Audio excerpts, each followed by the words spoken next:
The Flag of Convenience campaign in Australia is to protect the rights, the dignity and the freedoms of international seafarers working on cargo ships. It's a duty of ours to become active in the international sphere, to protect some of the most vulnerable workers in the world from some of the most cruel operators in the world, under a system known as the Flag of Convenience system, a free-for-all and the only one that stands between those seafarers and a cruel boss sometimes, MUA members and MUA supporters of the FOC campaign. Now I'd like to welcome Mr Dean Summers from the International Transport Workers Federation of Australia. The reason this inquiry came to life is because of the events on the Sage Sagittarius. Welcome to Four Corners for an intriguing whodunit on the high seas. 3 suspicious deaths on the one ship in just 6 weeks. Sage Sagittarius is a dedicated coal carrier between Newcastle and Japan, flagged in Panama, owned by NYK Shipping, one of the biggest shipping companies in the world based in Japan. So I had direct communications from the crew saying that somebody had fallen over the side. 3 highly suspicious circumstances where 3 men died. And if it hadn't been for the ITF, hadn't been for the Maritime Union, these would go unreported and no one would have any scrutiny into what happened on this ship. We convinced the New South Wales coroner there was a case to be heard, and that's been ongoing now for 18 months and will probably go for another 6 or 12 months depending on the next round of hearings. It is highly likely he met foul play. The Four Corners program sparked interest, and then again we pushed and now we have a Senate inquiry. We know more about FOCs. We know more about how bad operators treat foreign workers in our ports than anybody else in this country.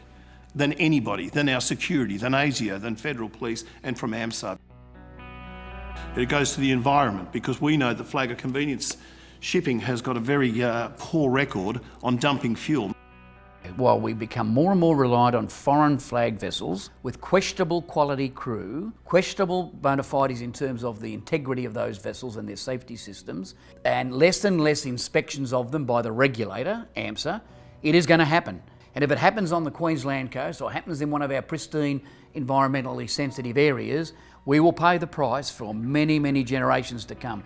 It is crazy stuff, really crazy stuff.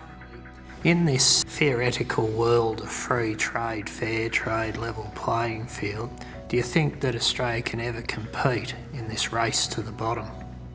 Of course we can't compete. We can't compete on zero wages. We can't compete on zero taxation. The FOC ships pay nothing into this country. They pay zero. The Australian government is intent on doing away with the Australian industry to be replaced by Flag of Convenience ships. These ships are no better than the Sage Sagittarius. Bashings, standovers, thuggery, bullying, harassment. That's Flag of Convenience shipping. That's what it stands for, and that's how ship owners make the massive profits they do, by the absolute exploitation they show towards their crews. Conspiracy can deliver the exploitation of these seafarers that have been imported into the country illegally, we believe, that have been escorted with... Australian seafarers are expensive lined up against a Filipino seafarer.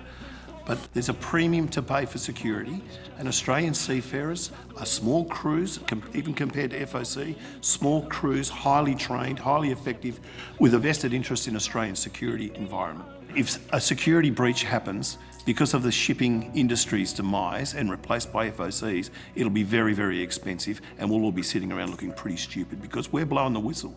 We're raising the alarm.